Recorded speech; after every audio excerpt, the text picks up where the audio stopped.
तुझा घेतला पावलांनी आम्हा वाळवंटी तुझी सावली गळा भेट घेण्या भीमेची निघाली तुझ्या नाम घोषात इंद्रायणी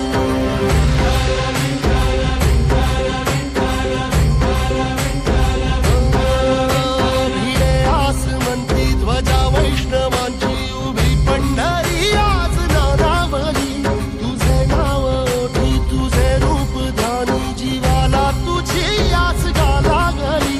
जरी बाप सारा